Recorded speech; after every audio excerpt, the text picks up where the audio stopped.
Hello everyone, welcome to Teachcraft education. आणि Teachcraft एज्युकेशनच्या या online प्लॅटफॉर्मवर तुमचं सगळ्यांचं सहर्ष स्वागत आहे. तुम्ही बघत असणार मागे स्लाइडवर तुम्हाला समजलंच असेल की 50,000 प्लस प्रश्नांचा सराव आणि दररोज 100 प्रश्न, डेलीचे 100 क्वेश्चन्स घेऊन, 100 नसतील 100 पेक्षा जास्तच असतील इव्हन, असे क्वेश्चन्स की जे तुमच्या सगळ्या एक्झाम्सला लागू पडतात. तुमच्या जनरल नॉलेज बेसिस एक्झाम्स असतील, तुमच्या सरळ सेवा एक्झाम्स असतील, तुमच्या तलाठी, ग्रामसेवक, AMVI, कंबाईन ग्रुप बी, ग्रुप सी, राज्यसेवा, ठीक आहे. असे क्वेश्चन असतील की जिथून तुमचा एक सब्जेक्ट पूर्ण कव्हर होणार आहे. आजचा टॉपिक असणार आहे भारताचा भूगोल. भारताच्या भूगोलाचं सुरुवातीपासून तर शेवटपर्यंत. इन द सेन्स आज म्हणजे टॉपिक वाईज घेऊया की 100 क्वेश्चन मध्ये तुमचं थोडं पूर्ण जिओग्राफी समजणार आहे किंवा संपणार आहे. पण एक एक टॉपिकवर दररोज आपण 100 क्वेश्चन घेत जाऊ. ठीक आहे. आपण पर्टिक्युलर वेळेवर तो व्हिडिओ तुम्हाला देत जाऊ, जेणेकरून तुम्ही दररोज तो बघत बघत तुमचा अभ्यास काय होणार, पूर्ण होणार.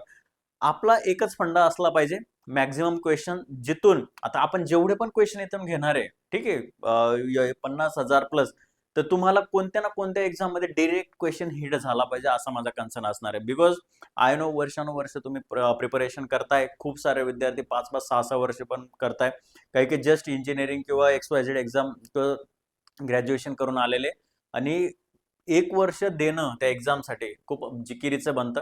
आणि अगेन तुम्ही बघा तर MPSC असं वेगवेगळे शिफ्ट करते, मध्येच ऑनलाईन एक्झाम घेणार, वर्षातून 3 एक्झाम होणार, त्या एक्झामची ती ग्रॅव्हिटी पण नाही राहणार, ते एक्झाम म्हणजे you know all this things की एक प्रायव्हेट कंपनी एक्झाम घेणार, त्यांच्या पद्धतीने घेणार.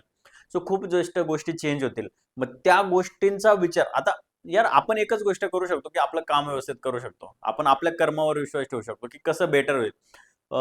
फळ तर ते आपल्या हातात नाहीये. आपला बेस्ट अभ्यास करणार, बेस्ट आपण देणार, त्याच्यानंतर एक्झामच्या दिवशी बेस्ट आन्सर्स लिहून येणार की जे करेक्ट असतील ते.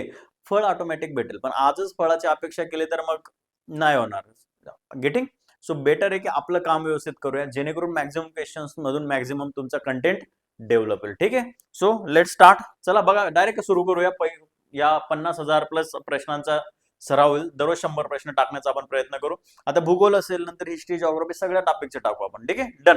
Let start. चलो पहिला क्वेश्चन.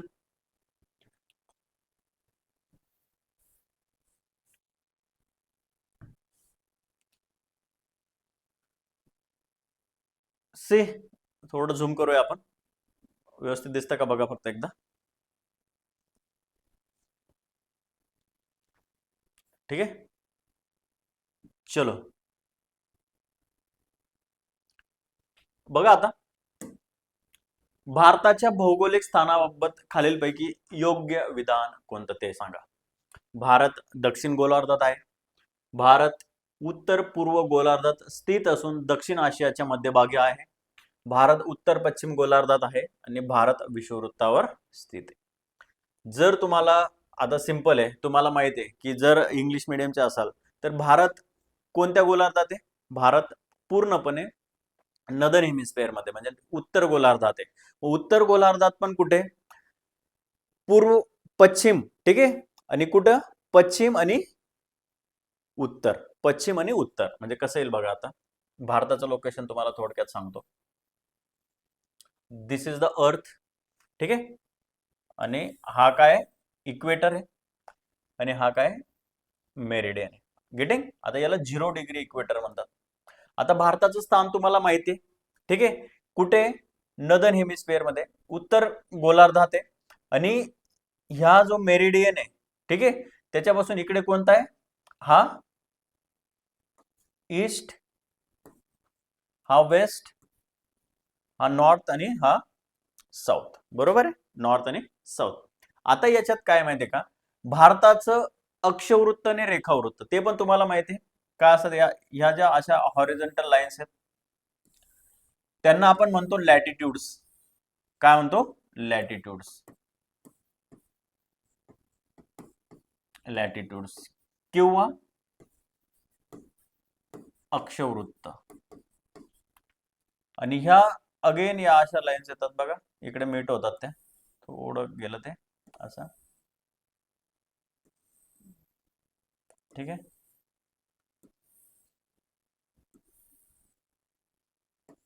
यांना म्हणतो लॉन्जिट्यूड्स. किंवा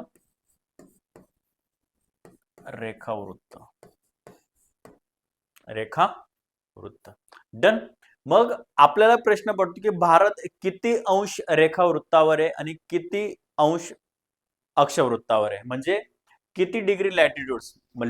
लॉन्जिट्यूड जर मोजायचं असेल तर ह्या लाईनीच्या इकडे इकडे इकडे म्हणजे ईस्टर्न साईडला म्हणजे पूर्व दिशेला. ठीक आहे, इकडे काय आहे? पूर्व, इकडे पश्चिम, इकडे उत्तर आणि इकडे दक्षिण. ठीक आहे, मग ह्या मेरिडियन हा 0 डिग्री मेरिडियन आहे. मग 0 पासून 180 डिग्री इकडे असतं आणि 180 डिग्री इकडे असतं. मग 0 पासून तिकडे आपण काय करतो? काउंट करतो. म्हणजे इथं 0 डिग्री आहे, मग इथून इकडे भारताचं स्थान किती आहे? 67 or 68 डिग्री सेल्सिअस. इथून इकडच्या साईडला इथे, बरोबर आहे. आणि नॉर्थला किती आहे? 8 डिग्री नॉर्थ. इथून इक्वेटर पासून 8 डिग्री नॉर्थ असं इकडून इथे येतं आणि इकडून 67 डिग्री ईस्ट किंवा 68 डिग्री ईस्ट. मग हा जे भाग आहे हा भारताचं लोकेशन तिथे. ठीक आहे, आपण थोडक्यात पेन चेंज करून घेऊया. ठीक आहे, बघा आता इथं हा जो एरिया आहे हा इथे भारताचं लोकेशन आहे. म्हणजे कुठे येणार? मग उत्तर गोलार्धात, म्हणजे उत्तर आणि पूर्व. ठीक आहे, उत्तर आणि पूर्व गोलार्धात भारताचं स्थान आहे. आलं लक्षात? मग उत्तर पूर्व गोलार्धात आहे आणि कुठे आहे? पूर्ण दक्षिण आशिया. हा साऊथ ईस्ट एशियाचा भाग आहे. कारण बघा इथून एशियन कॉन्टिनेंट पूर्ण सुरू होतो आणि साऊथ एशियाचा तो काय भाग आहे. आलं लक्षात? अक्षवृत्त काय असतात, रेखावृत्त काय असतात. आता याच्यावरून तुम्हाला आयडिया आले असेल. बघा, भारत उत्तर पूर्व गोलार्धात स्थित असून दक्षिण आशियाच्या मध्यभागी. This is the correct answer. Getting? So एका डायग्राम वरून तुम्हाला लॅटिट्यूड्स लॉन्जिट्यूड्स काय काय असतात. आता लॅटिट्यूड कसे असतात बघा. आता हे जे अक्षवृत्त आहेत ना त्यांचे समान असतात, त्यांची लांबी फक्त इक्वेटर पासून नॉर्थ कडे आणि इक्वेटर पासून साऊथ कडे जाताना त्यांची फक्त लेंथ कमी होते, परंतु दोन अक्षवृत्तांमधलं अंतर काय असतं? समान असतं. परंतु जे रेखावृत्त असतात त्यांचं ते काय करतात? ह्या नॉर्थच्या टोकापासून तर ह्या टोकापर्यंत त्यांचं काय असतं? निमुळते. म्हणजे इथं बघा एका टोकाला मीट नाही होत, परंतु रेखावृत्त काय होतात? नॉर्थ आणि साऊथ दोन्ही टोकांना ते काय होतात? मीट होतात. म्हणून इक्वेटर पासून नदन साईडला आणि इक्वेटर पासून साऊथ साईडला गेलं तर त्यांच्यातलं दोन रेखावृत्तांमधलं अंतर काय होतं? कमी कमी होत जातं. आणि या दोन रेखावृत्तांमधलं सगळ्यात जास्त अंतर कुठे असणार? मग इक्वेटरवर असणार. आलं लक्षात? या रेखावृत्तानुसार एखाद्या जागेची रेखावृत्त आणि अक्षरवृत्तानंतर मुळे एखाद्या जागेचं लोकेशन, वेळ, ठीक आहे, हे तुम्हाला फाइंड आउट करायला मदत होते. आलं लक्षात? भारताचं स्थान कुठे आहे ते बघा. आलं लक्षात? नेक्स्ट,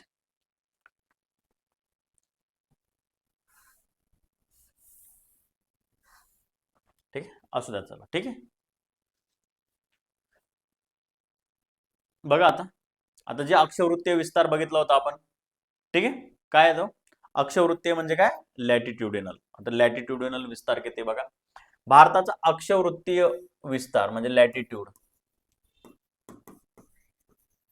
किती आहे बघा. आता एकदम जवळ जवळ दिलेत. हा 6.45 डिग्री टू 37. हा काय माहितीये का? रेखावृत्त म्हणजे इथून खाली जाणार. आता 8 डिग्री 4 टू 37 डिग्री उत्तर रेखांश. आता हा जर पकडला ना आपण, ते इंदिरा पॉइंट वगैरे न करता मेनलँड पासून येतो आणि हा इंदिरा पॉइंट आपलं जे शेवटचं जे टोक आहे भारताचं तिथून, मग 8 डिग्री 4 ते 37 डिग्री 6 उत्तर अक्षांश आपला काय आहे? अक्षवृत्तीय विस्तार आहे. डन. रेखावृत्तीय म्हणजे काय? लॉन्जिट्यूड किती सांगितला मी? 68 डिग्री 7 मिनिट ते 97 डिग्री 25 मिनिट पूर्व अक्षांश. आलं लक्षात? हा आपला काय? लॅटिट्यूड. लॉंगिट्यूड आहे. लॉन्जिट्यूड.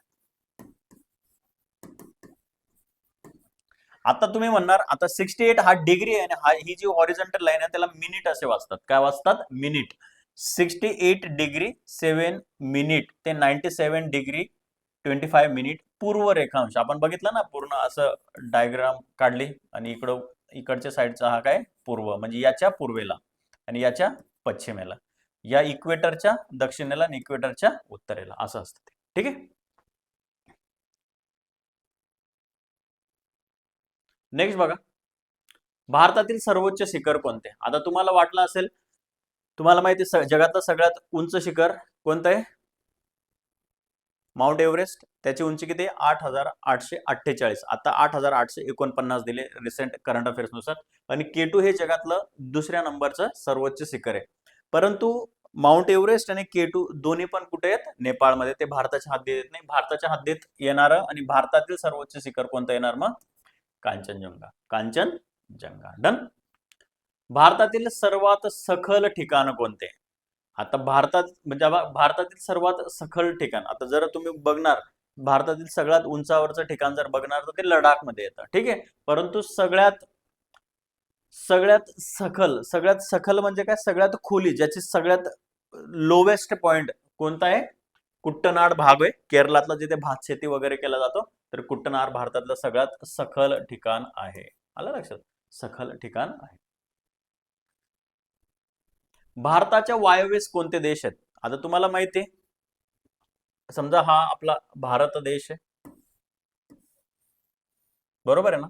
मग इथे काय येणार? उत्तर, दक्षिण, पश्चिम आणि पूर्व. डन. आता आपल्याला माहिती आहे इंग्लिश मध्ये काय म्हणतात? नॉर्थ, साऊथ, वेस्ट आणि ईस्ट. आता इंग्लिश मध्ये नावं ठेवणं नावं एकदम सोपे आहेत. आता हा जो भाग आहे ना इथला, याला म्हणतात नॉर्थ ईस्ट. ठीक आहे. याला म्हणतात साऊथ ईस्ट. बरोबर आहे? इकडं नॉर्थ, इकडे, आणि इथं नॉर्थ वेस्ट, आणि इथं देणार साऊथ वेस्ट. एकदम सोपं, इंग्लिश मध्ये एकदम सोपं नाव. पण आपल्याकडे कसं मराठीत कसं देतात? ईशान्य, वायव्य, इथे आग्नेय, इथे नैऋत्य. आता नैऋत्य कसं लक्षात ठेवणार माहितीये का? आता हा समजा हा आपला भारत आहे, इथं इक्वेटर आहे, बरोबर आहे? जे वारे येतात बघा, मॉन्सूनचे वारे, ते इक्वेटरला क्रॉस करून असे जातात, बरोबर आहे? मग ते भारतात येण्याची दिशा काय आहे? नैऋत्य दिशा आहे, म्हणून त्याला आपण नैऋत्य मान्सून म्हणतो. आलं लक्षात? मग त्या प्रकारे तुम्ही कोणतीही ट्रिक वापरा. किंवा ईशान्य वायव आग्नेय, म्हणजे साऊथ ईस्ट एशिया जे आहेत ना, आपण थायलंड, मलेशिया वगैरे त्या तिकडे जातो, ठीक आहे? किंवा ब्रुनेई असेल, म्हणजे एशियन कंट्रीज सोबत आपला करार आहे, ते आग्नेय आशियन देश आपण म्हणतो. बरोबर आहे? करंट अफेअर मध्ये तुम्ही आग्नेय आशियात अशा अशा घडामोडी झाल्या, तर तो आग्नेय देश. आलं लक्षात? सो इंग्लिश मधून लक्षात ठेवा किंवा इकडून लक्षात ठेवा. त्यांनी काय विचारलंय?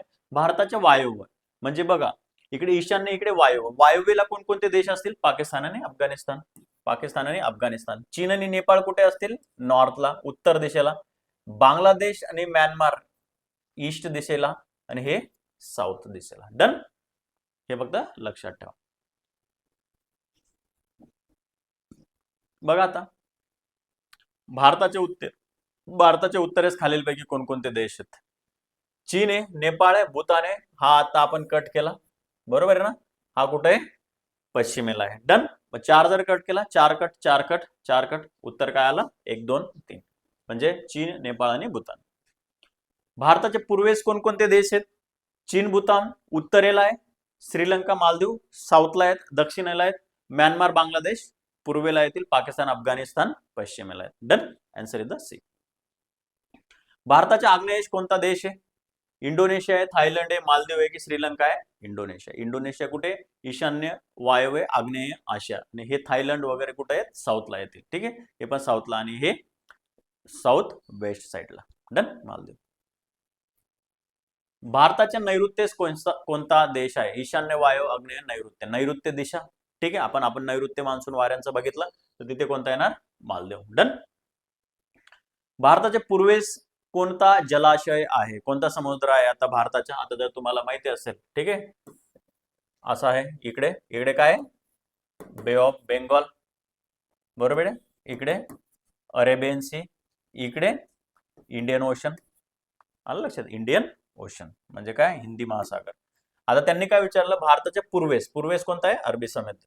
ठीक आहे. सॉरी, पश्चिमेस अरबी समुद्र आहे, पूर्वेस बे ऑफ बेंगॉल, बंगालचा उपसागर. डन. भारताच्या पश्चिमेस कोणता आहे मग देन? अरबी समुद्र. भारताच्या दक्षिणेस कोणता सागर आहे? महासागर आहे, हिंदी महासागर. भारताच्या सर्वात दक्षिणेकडील बिंदू, आता हे इम्पॉर्टंट आहे, ठीक आहे. भारताचा सर्वात दक्षिणेकडील बिंदू, आता तुम्हाला 4 बिंदू तुम्हाला सांगून देतो. पण इंदिरा पॉइंट आहे, कन्याकुमारी आहे, दफ्तर आहे आणि गोरमोटा. आता मेनलँड जर सांगितलं म्हणजे भूमीवरचा म्हणजे मुख्य भूमीवरचा सगळ्यात दक्षिणेकडचा पॉईंट म्हटलं तर कन्याकुमारी येईल. पण भारताच्या हद्दीतला भारताचं ज्याच्यावर राज्य आहे तो जर बघितला इंदिरा पॉईंट तो कुठे आहे नॉर्थ अंदमान निकोबार बेटावर आहे तो इंदिरा पॉईंट आहे. आलं लक्षात. आता दोन आहे गुजरात. आता तुम्हाला सांगतो. आता डायग्राम काढण्यापेक्षा मी तुम्हाला फक्त सरळ सरळ सांगतो आपला काय भारत. डन. आपला काय भारत. तुम्हाला माहिती आहे सगळ्यात उत्तरेकडे काय आपल्याकडे जम्मू अँड काश्मीर बरोबर आहे. आणि सगळ्यात साऊथला काय तमिळनाडू. तमिळनाडू बरोबर आहे.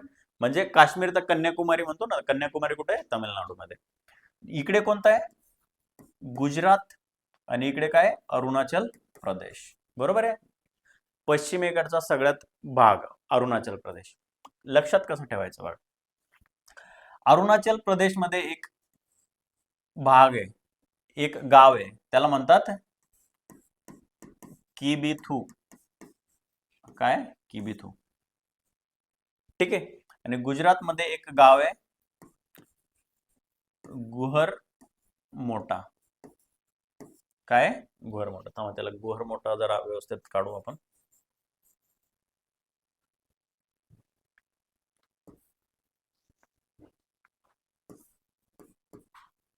गुहार मोठा. ठीक आहे गुहार मोठा. आणि इकडे दाफतार दाफतार किंवा दाफदार पण म्हणतात त्याला. ठीक आहे. आणि इकडे आता इंदिरा पॉइंट. जर तुम्हाला विचारलं की भारताचं राज्यांनुसार जर विचारलं की पश्चिमेचं पहिलं राज्य कोणतं आणि पूर्वेचं पहिलं राज्य कोणतं तर तुम्हाला गुजरात आणि अरुणाचल प्रदेश लिहिता येईल. जम्मू काश्मीर तर इकडे तुम्ही मेनलँड विचारलं तर कन्याकुमारी नाहीतर इंदिरा पॉइंट लिहिल. पण जर तुम्हाला विचारलं की भारताचं सगळ्यात नदन मोस्ट म्हणजे उत्तरेकडील सर्वात उत्तरेकडील ठिकाण कोणतं तर ते येणार दाफदार. भारताचं सगळ्यात दक्षिणेकडचं ठिकाण विचारलं तर इंदिरा पॉइंट येणार. भारताचं सगळ्यात पूर्वेकडचं ठिकाण विचारलं तर ते येणार किबिथू. ते कुठे आहे अरुणाचल प्रदेशमध्ये. आणि भारताचं सगळ्यात पश्चिमेकडचं ठिकाण विचारलं ते येणार गुहर मोठा गुजरातमध्ये. आलं लक्षात. आता बघा फक्त लक्ष द्या. भारताचा सर्वात दक्षिणेकडील बिंदू कोणता इंदिरा पॉइंट. भारत इंदिरा पॉइंट कोणत्या बेटावर आहे आता हे तुम्हाला माहिती पाहिजे. कुठे ग्रेट निकोबार आयलँड्सवर आहे. ग्रेट निकोबार आयलँड्सवर आहे. भारत आणि श्रीलंका यांना विभक्त करणारा समुद्र कोणता. पालची समुद्र दोन्ही आहे मलाक्काची आहे मोझांबिकची आणि अरबी समुद्र. आता अरबी समुद्र आपल्याला माहिती आहे कुठे. ठीक आहे. आता पालची समुद्र दोन्ही म्हणजे पालची म्हणजे श्रीलंकन आयलँड आणि भारत यांच्या दरम्यान जो छोटासा पाण्याचा भाग आहे त्याला म्हणतात पालची समुद्र दोन्ही. मलाक्काची समुद्र दोन्ही कुठे आहे मग थायलंड मलेशिया आणि इंडोनेशिया. कुठे थायलंड मलेशिया आणि इंडोनेशिया. थायलंड मलेशिया आणि इंडोनेशिया यांच्या इथे. आणि मोझांबिक कुठे येते साऊथ आफ्रिकेचा जो किनारा आहे. ठीक आहे मोझांबिक तिथे कुठे साऊथ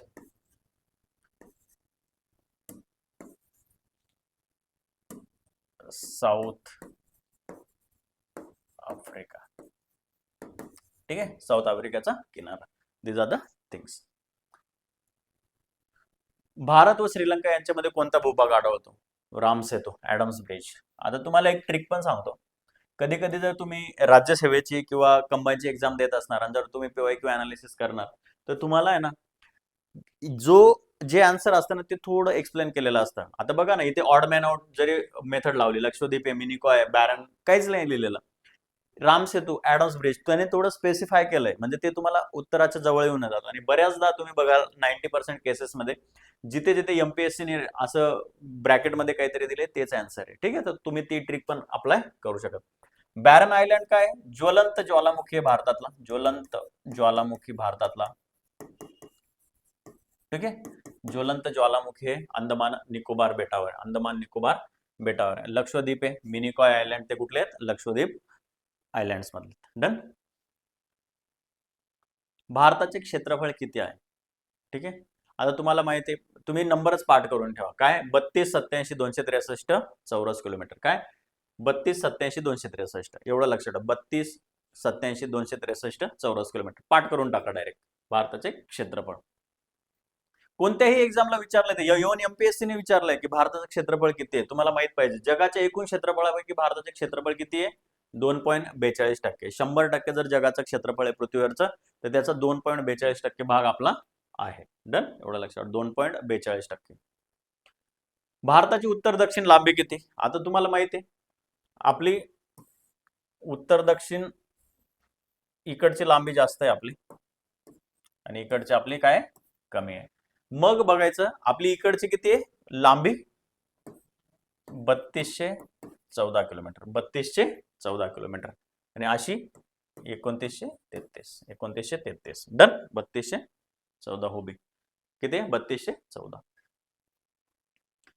भारताचा पूर्व पश्चिम विस्तार किती आहे? 2933. आता जस्ट आपण बघितलं. भारताचे उत्तर दक्षिण लांबीचे टोक कोणते? आता तुम्हाला जस्ट मी 2 मिनिटापूर्वी सांगितलं. काय? दफ्तर तर कन्याकुमारी. उत्तर दक्षिण दफ्तर तर कन्याकुमारी. डन. भारताचे पूर्व पश्चिम विस्ताराचे टोक कोणते? गुहार मोठात किबिथू. डन. जे माहित नाही ते माहिती करून घ्या. जी माहिती त्याची रिव्हिजन होईल. आता बघा, आता थोडं करंट अफेअर. 5 ऑगस्ट 2019 रोजी कलम 370 रद्द करण्यात आला. बरोबर आहे. पहिला पॉईंट बरोबर आहे. ठीक आहे. मग इलिमिनेशन कडे पण तुम्ही जाऊ शकता. पहिला जर पॉईंट बरोबर आहे, तुम्हाला तारीख माहिती आहे, तर एक बरोबर आहे सगळ्यांमध्ये. आता हा ऑप्शन कट होणार. बरोबर आहे. जम्मू काश्मीर आणि लडाख 2 केंद्रशासित प्रदेश निर्माण झाले. बरोबर आहे. 1 आणि 2, मग इथे 2 नाहीये, हा ऑप्शन कट होईल. 1 2 1 2 3. आता तिसरं स्टेटमेंट बघायचं. ही अंमलबजावणी 31 ऑक्टोबर 2019 पासून सुरू झाली. ऑल ऑफ द अबो सगळ्याच्या सगळे काय आहेत? बरोबर आहेत. सगळ्याच्या सगळे काय आहेत? बरोबर आहेत. बघा पुढे. 26 जानेवारी 2020 रोजी कोणत्या 2 केंद्रशासित प्रदेशांचं एकत्रीकरण करण्यात आलं? हे तुम्हाला माहिती, बऱ्याच न्यूज मध्ये कव्हर केलेलं होतं, काही मुलांनी लक्ष नाही दिलं. आता आता कसं आहे, आपल्याकडे 28 राज्य आणि 8 केंद्रशासित प्रदेश आहेत. 28 + 8 आहे ना आता सध्या. 28 + 8. डन. आधी कसं होतं? 29 + 9 होतं किंवा 29 + 7 होतं. ठीक आहे. सो आता 28 8 फक्त काय करा, लक्षात ठेवा. 28 8 लक्षात ठेवा.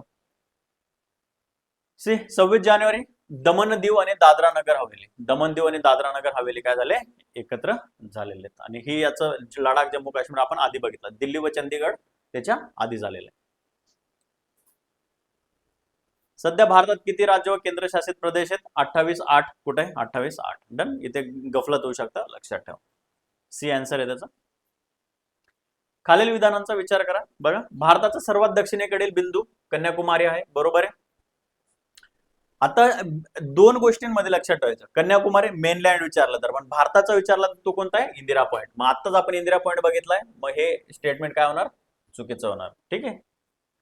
पहिलं जर कट केलं, cut cut cut, direct answer 2 आणि 3. 2 किंवा 3 नंबरचं माहिती नसलं तरी चालेल. डन. खालीलपैकी कोणती जोडी अयोग्य आहे हे लक्षात ठेवा. इथे लक्षात ठेवायचं काय विचारलं, अयोग्य योग्य ते नीट लक्षात ठेवायचं. ठीक आहे. कांचनजंगा सर्वोच्च शिखर आहे भारतातला. कुट्टनाड सर्वात सर्कल ठिकाणे. इंदिरा पॉइंट ग्रेट निकोबार बेटावर आहे. आणि पाचशे समुद्री भारत आणि मालदीव एकाने, तर भारत आणि श्रीलंका आहे. भारत आणि श्रीलंका. आलं लक्षात? पण डी सगळ्यात चुकीचं आहे. हे तिघच्या तिघ लक्षात ठेवा, सर्वोच्च शिखरांचे. खालीलपैकी कोणते विधान चुकीचे आहे? अगेन खालीलपैकी कोणते विधान काय चुकीचे? बघा आता, भारताचा रेखावृत्तीय विस्तार, अक्षवृत्त आणि रेखावृत्त तुमचं नीट पाहिजे. ठीक आहे. 68 डिग्री 7 मिनिट ते 97 डिग्री 25 मिनिट पूर्व रेखांश. बरोबर आहे. भारताचा अक्षवृत्तीय विस्तार 8 डिग्री 4 तर 37 डिग्री 6 अक्षांश आहे. म्हणजे काय? अक्षांश म्हणजे लॅटिट्यूड, रेखांश म्हणजे काय? लॉन्जिट्यूड. भारताचे क्षेत्रफळ जगाचे 3.5%. भारताचे क्षेत्रफळ आपण किती बघितलं आता? जगाच्या 2.4 किंवा 2.42%. 2.4च येते. डन. आणि भारताची उत्तर दक्षिण लांबी 3214 आहे आणि 2933 काय? पूर्व पश्चिम. डन. एवढ्या गोष्टी लक्षात ठेवा. पाठ झालं पाहिजे. आजच्या लेक्चर मधून तुमचं लॅटिट्यूड, लॉन्जिट्यूड, क्षेत्रफळ, आजूबाजूचं सगळं काय झालं पाहिजे? पाठ झालं पाहिजे. खालीलपैकी योग्य क्रम लावा. बघा आता पश्चिम कडून पूर्वेकडे कोणता क्रम लावायचा आहे? पश्चिम. आता भारताच्या पश्चिमेला, पूर्वेला, दक्षिणेला काय काय बघा. पश्चिम अरबी समुद्र आहे, पूर्वेला बंगालचा उपसागर आहे, दक्षिणेला हिंदी महासागर आहे. तिघच्या तिघ काय बरोबर आहे. सप्टेंबर 2025 अखेर भारतातील जिल्ह्यांची एकूण संख्या किती आहे? भारतात टोटल जिल्हे किती आहेत? आत्ताच सप्टेंबर 2025 पर्यंतच्या आकडेवारीनुसार 785 जिल्हे आहेत. लक्षात ठेवा किती? 785. जम्मू काश्मीरमध्ये उन्हाळी राजधानी कोणती? आता जम्मू काश्मीरच्या 2 राजधानी आहेत. ठीक आहे. जम्मू काश्मीरची हिवाळी जर राजधानी पकडली तर ती जम्मू आहे आणि उन्हाळी राजधानी श्रीनगर आहे. ठीक आहे. जम्मू काश्मीरच्या 2 राजधानी आहेत. उन्हाळी राजधानी जर म्हटलं तर श्रीनगर आहे आणि हिवाळी राजधानी म्हटलं तर जम्मू आहे. बघा जम्मू काश्मीर मध्ये हिवाळी राजधानी कोणती आहे? तर जम्मू काश्मीर मधली जम्मू आहे. बघा आता खालील पैकी योग्य जोडी. आता तुम्हाला सांगितलं की कोणत्या महिन्यात जम्मू काश्मीरची राजधानी असते, म्हणजे उन्हाळी राजधानी कोणत्या महिन्यात असते आणि हिवाळी राजधानी कोणत्या महिन्यात असते. जर तुमचा उन्हाळा ऋतू वगैरे व्यवस्थित चांगला असेल तर तुम्हाला समजून जाईल. बघा आता श्रीनगर नोव्हेंबर ते एप्रिल दिले इथं. जम्मू मे ते ऑक्टोबर. लेह वर्षभर राजधानी. श्रीनगर मे ते ऑक्टोबर. आता बघा इथे काय काय गफलत केली. त्याचा आन्सर हे श्रीनगर मे ते ऑक्टोबर. मे ते ऑक्टोबर काय असतो? उन्हाळा असतो. बरोबर आहे. आणि नोव्हेंबर ते एप्रिल काय? हिवाळा आहे. हिवाळा आहे. मी इथे काय येणार? जम्मू. आलं लक्षात? इथे जम्मू नोव्हेंबर ते एप्रिल हिवाळी राजधानी आहे आणि इकडे उन्हाळी राजधानी. डन. भारतातील पहिला बेटीय फर्स्ट आयलँड डिस्ट्रिक्ट कोणता आहे? निकोबार, अंदमान, उत्तर मध्य अंदमान किंवा माजुली आयलँड. कुठे आहे? माजुली आयलँड. ब्रह्मपुत्रा नदी नदीवर आहे आणि कुठे येतो? आसाम राज्यात. आसाम. ठीक आहे. आसाम राज्यात. आणि पहिलं बेट पण येते. पहिलं बेट पण आहे. ठीक आहे. नदीतील पहिलं बेट. माजुली जिल्हा कोणत्या राज्यात आहे? आसाम. 19 नोव्हेंबर 2024 रोजी आसाम सरकारने करीमगंज, ठीक आहे, करीमगंज आसाम मधलं आहे, जिल्ह्याचे नवीन नाव काय घोषित केलंय? श्रीभूमी. श्रीभूमी. डन. आता श्रीभूमी म्हणजे काय? तर श्रीभूमी म्हणजे माता लक्ष्मीची भूमी. श्रीभूमी म्हणजे काय? माता लक्ष्मीची भूमी. देवभूमी काय? उत्तराखंड मध्ये जे वेगवेगळे प्रयागराज आहेत, ठीक आहे, नंद प्रयाग असेल, देव प्रयाग असेल, विष्णू प्रयाग असेल, केदारनाथ, बद्रीनाथ, हे जे सगळे ठिकाण आहेत त्यांना आपण म्हणतो देवभूमी. माता लक्ष्मीची भूमी आसाम मधील करीमगंज येथील श्रीभूमी. ब्रह्मभूमी म्हणजे काय? ज्या ठिकाणी ब्रह्माचा वास आहे, जिथे ब्रह्मदेव राहतात ती ब्रह्मभूमी. आणि पवित्र भूमी, आता पवित्र भूमी असे काही ठिकाण नाही की जिथे जिथे फॉर एक्झाम्पल 2-3 नद्यांचे संगम आहेत किंवा ज्या पवित्र जागा आहेत, कोणत्याही राज्यात असेल किंवा आपल्या गावात जरी असेल तर त्या जिथे देवाचा वास आहे अशा जागा म्हणजे पवित्र भूमी. डन. करीमगंजचे वर्णन श्रीभूमी असे कोणी केलं होतं? ठीक आहे, रवींद्रनाथ टागोर यांनी. आधी जेव्हा रवींद्रनाथ टागोर हयात होते तेव्हा त्यांनी श्रीभूमीचं नाव काय केलं? करीमगंजचं नाव श्रीभूमी असं केलं होतं. पोर्ट ब्लेअरचे नवीन नाव काय ठेवण्यात आलेलं आहे? श्री विजयपुरम. लक्षात ठेवा. पोर्ट ब्लेअर कशाची राजधानी? कमेंट बॉक्स मध्ये टाका. पोर्ट ब्लेअर कशाची राजधानी? कमेंट बॉक्स मध्ये टाका. त्याचं नाव काय? विजयपुरम. पोर्ट ब्लेअरचे नाव श्री विजयपुरम केव्हा करण्यात आले? 13 सप्टेंबर 2024 रोजी. 13 सप्टेंबर. तारखा लक्षात ठेवा, करंट अफेअर मध्ये विचारलं जाऊ शकतो. पोर्ट ब्लेअर हे नाव कोणाच्या सन्मानार्थ देण्यात आले होते? पोर्ट ब्लेअर नाव कोणाच्या सन्मानार्थ देण्यात आले होते? कॅप्टन ब्लेअर, जे ईस्ट इंडिया कंपनीचे काय होते? अधिकारी होते. नावावरूनच कळतं ना आपल्या. भारतातील द्वीपकल्पीय राजधानी पेनिन्सुला स्टेट कोणते? आता पेनिन्सुला म्हणजे काय? द्वीपकल्प म्हणजे काय तुम्हाला सांगतो. आता समजा ही भारताची सदन किनारपट्टी आहे, ठीक आहे, मग इकडून आपला नॉर्थ ईस्ट वगैरे चालू होऊन जातो. डन. आता एक राज्य आहे आपलं, असं ते वरती जातं. डन. आता याच्यात तुम्हाला लक्षात ठेवायचं, इकडे काय? इंडियन ओशन आहे, बे ऑफ बेंगॉल आहे म्हणजे बंगालचा उपसागर, आणि अरेबियन सी म्हणजे अरबी समुद्र आहे. आता आपल्या ही जी मुख्य भूमी आहे आपली, बरोबर आहे, याला तीनही बाजूंनी काय केलंय? पाण्याने वेढलंय. बरोबर आहे. तीनही बाजूंनी पाण्याने वेढलंय म्हणजे असा भूप्रदेश की ज्याला तीनही बाजूंनी पाण्याने वेढले असेल तर त्याला काय म्हणतो आपण? द्वीपकल्प. काय म्हणतो? द्वीपकल्प किंवा पेनिन्सुला. पेनिन्सुला आलं लक्षात? पेनिन्सुला किंवा द्वीपकल्प. मग असं कोणतं राज्य आहे भारतातलं की ते तिन्ही बाजूंनी वेढलेले? तर मग आता तुम्ही बघा,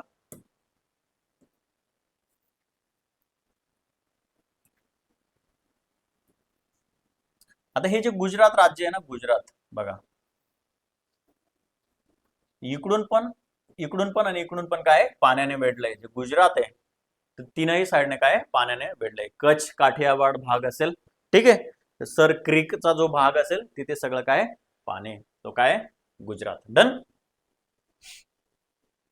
गुजरातमध्ये खालीलपैकी कोणते द्वीपकल्प आहेत? कच्छ आणि काठियावाड. जस्ट मी आता नाव सांगितलं, दोन्हीच्या दोन्ही तिथं आहेत. राष्ट्रीय म्हणजे नॅशनल कॅपिटल रिजन, राष्ट्रीय राजधानी क्षेत्राबद्दल माहिती विचारले. त्याची स्थापना कधी झाली? 1925 मध्ये. आता लक्षात ठेवा, राष्ट्रीय म्हणजे नॅशनल कॅपिटल रिजन म्हणतात त्याला. नॅशनल कॅपिटल रिजन मध्ये कोणकोणते स्टेट येतात?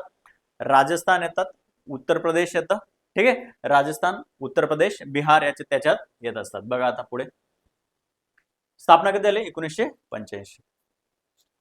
नॅशनल कॅपिटल रिजनचे क्षेत्रफळ किती? 55,083 चौरस किलोमीटर. लक्षात असू द्या, करंटचा भाग, करंट अफेअर मध्ये आहे ते. खालीलपैकी कोणते राज्य एनसीआर मध्ये समाविष्ट नाहीये? बघा आता, हरियाणा आहे, उत्तर प्रदेश आहे, राजस्थान आहे, पंजाब नाहीये. लक्षात ठेवा, पंजाब नाहीये. डी लक्षात ठेवा. उत्तर प्रदेश, हरियाणा आणि राजस्थान तीन राज्य कशात आहेत? नॅशनल कॅपिटल रिजन मध्ये. नॅशनल कॅपिटल रिजन मध्ये एकूण किती जिल्हे आहेत? टोटल जिल्हे 35 आहेत. टोटल 35 जिल्ह्यांचा समावेश नॅशनल कॅपिटल रिजन मध्ये येतो. बघा आता, एनसीआर मध्ये सर्वाधिक जिल्हे कोणत्या राज्याचे आहेत? तर ते हरियाणाचे आहेत. 14 जिल्हे हरियाणातले काय आहेत? तिथं आहेत 14. लक्षात ठेवा. एनसीआर मध्ये हरियाणाचे किती जिल्हे? 14. आलं लगेच. एनसीआर मध्ये दिल्लीचे किती आहेत? 11. दिल्लीचे किती आहेत? 11. एनसीआर मध्ये उत्तर प्रदेशचे किती आहेत? मग 8 जिल्हे येतात उत्तर प्रदेशचे. राजस्थानचे किती येतात? 2. मग सगळ्यात कमी जिल्हे कोणाचे आहेत? राजस्थानचे. सगळ्यात जास्त कोणाचे आहेत? हरियाणाचे. आणि मग दिल्ली, मग उत्तर प्रदेश.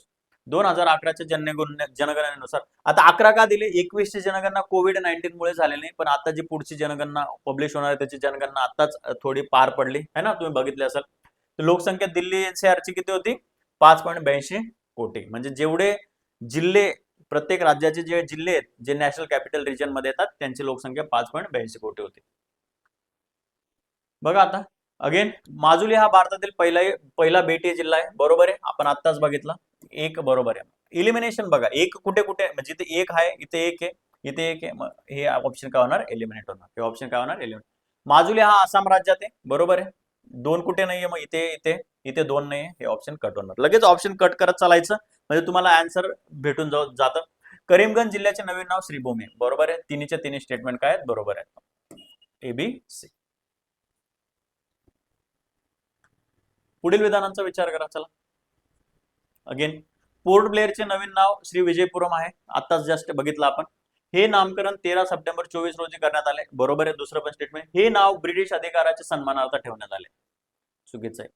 हे नाव रवींद्रनाथ टागोर यांच्या सन्मानार्थ ठेवण्यात आले, आणि जे पोर्ट ब्लेअर नाव होतं ते ब्रिटिश अधिकाराच्या सन्मानार्थ ठेवण्यात आले होते. आलं लक्षात? सोप्पा वाटायला क्वेश्चन आहे, कारण की ऑलरेडी आपण त्याची माहिती वाचलेली, गफलत होऊ शकते. लक्षात ठेवा. मग काय आहे त्याचा आन्सर? फक्त 1 आणि 2. हे ब्रिटिश अधिकाऱ्याच्या सन्मानार्थ नाही ठेवण्यात आलं. श्री विजयपुरम हे कोणाच्या? रवींद्रनाथ टागोरांच्या स्मृतीप्रित्यर्थ ठेवण्यात आलेलं. डन. खालील विधानांचा विचार करा. एनसीआर ची स्थापना 1985 मध्ये झाली. बरोबर आहे. एनसीआर मध्ये पंजाब राज्याचा समावेश आहे. चुकीचं आहे. 2 चुकीचं. 2 चूक, 2 चूक, 1 बरोबर आहे. एनसीआर मध्ये 35 जिल्हे. बरोबर. 1 आणि 3 आन्सर. डन. 1 आणि 3 त्याचं आन्सर.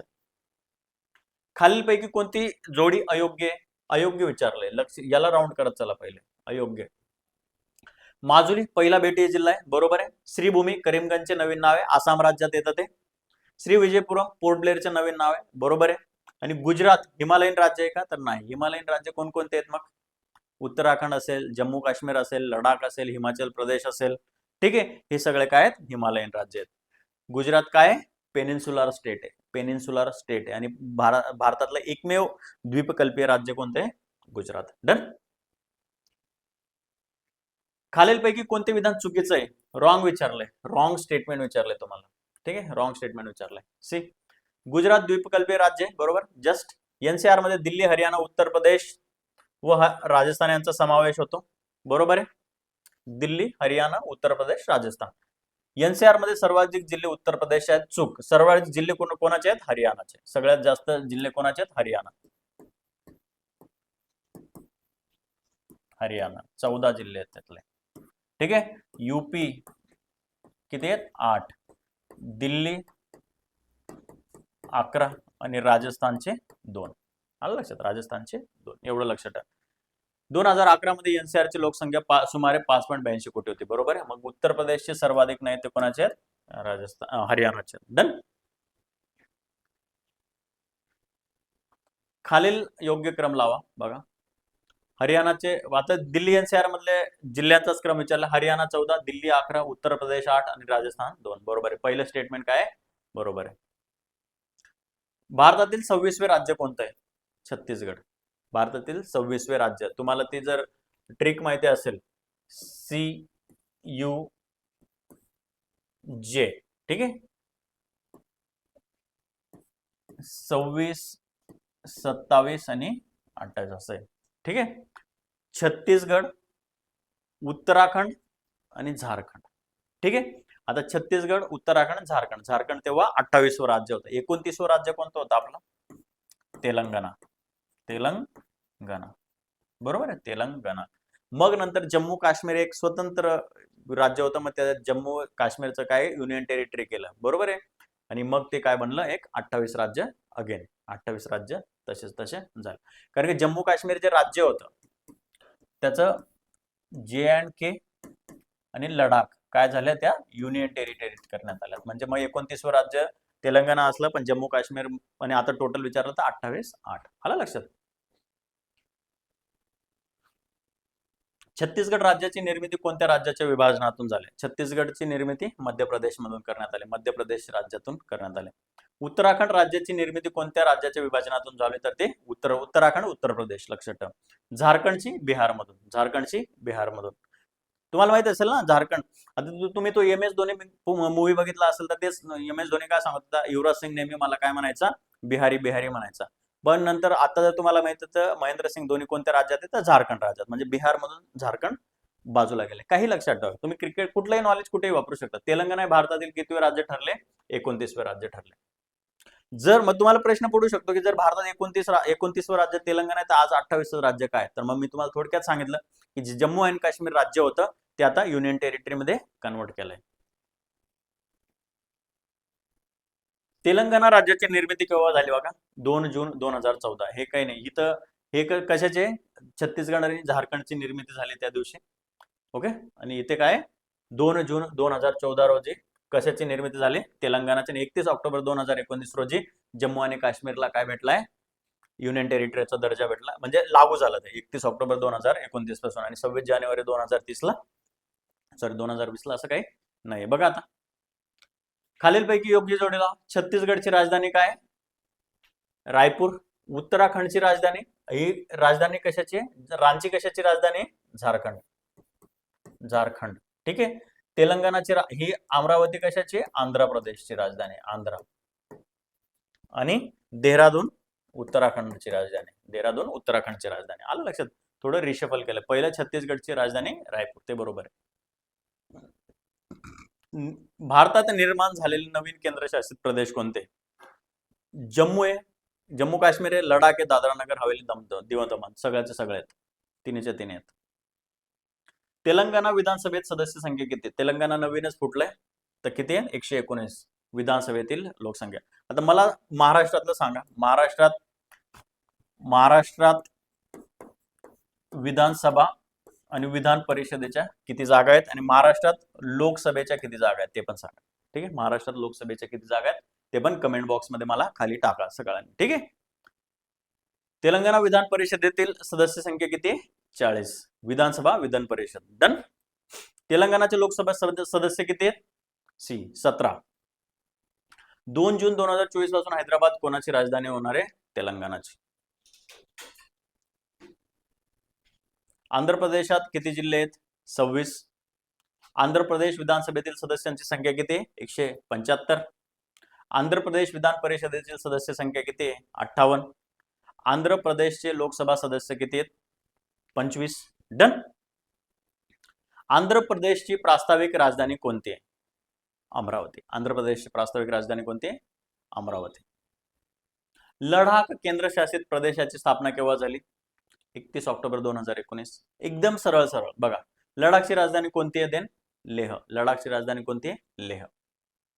आता श्रीनगर आणि जम्मू तुम्हाला माहिती आहे, जम्मू काश्मीरची हिवाळी राजधानी जम्मू आहे आणि उन्हाळी राजधानी श्रीनगर आहे.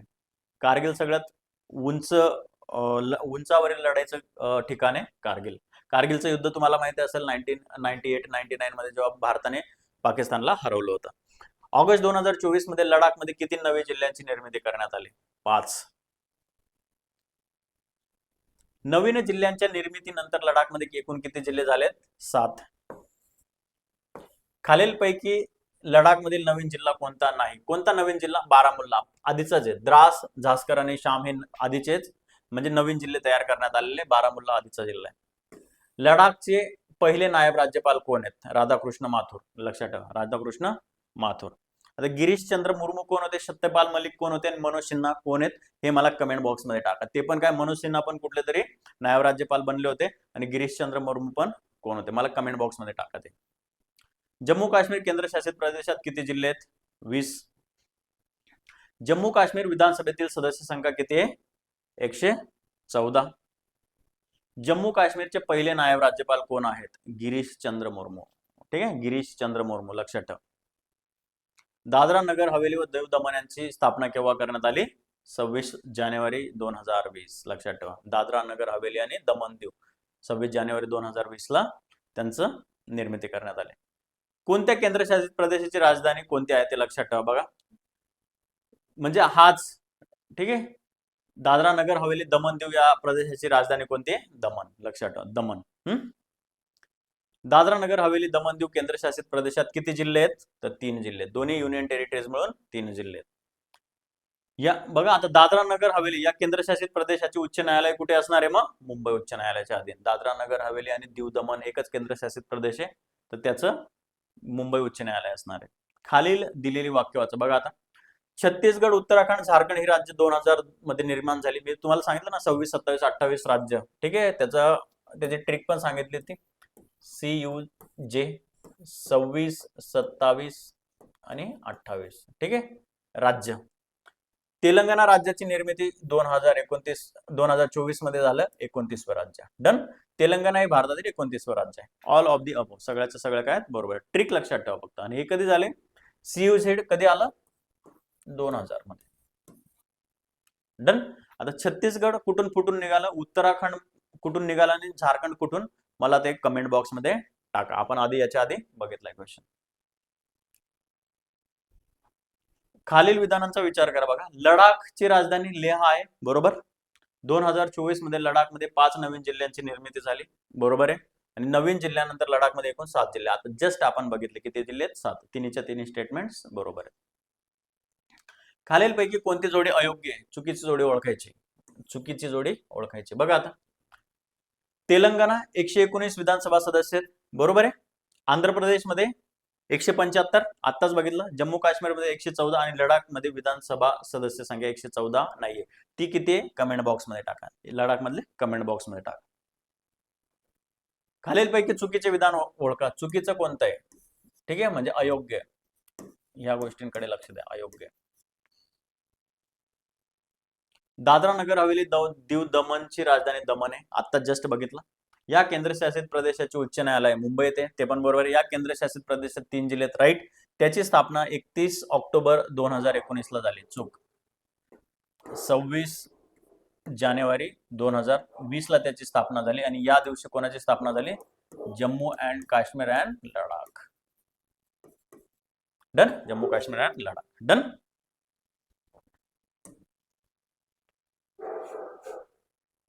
चुकीचं कोणतं आहे? D option. क्रम, योग्य क्रम लावा. कशाचा आहे? कोणतं राज्य कधी स्थापना झाली? जर तुम्हाला लक्षात आला असेल की मी तुम्हाला एक ट्रिक सांगितलं, त्याच्यानुसार छत्तीसगड, उत्तराखंड आणि झारखंड. डन. पहिलं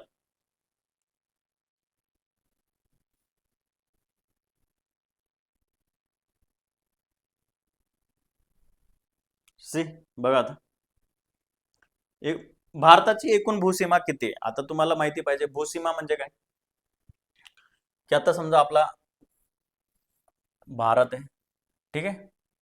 आता असा काहीतरी त्याचा आपला काय नकाशा आहे, व्हॉट एव्हर इट इज, ठीक आहे. आता इथून जर बघितलं ना, इथून इकडे सगळं काय पाणी आहे, आणि मग हा जो भाग आहे इथून इकडचा हा हा सगळा काय भूसीमा आहे.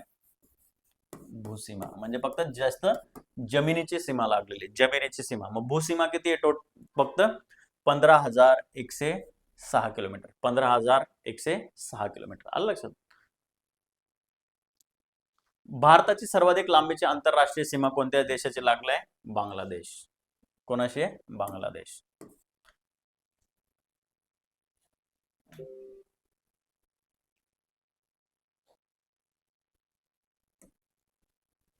ठीक आहे. सो थोडा लोड आलेला आहे मशीनवर, बघा.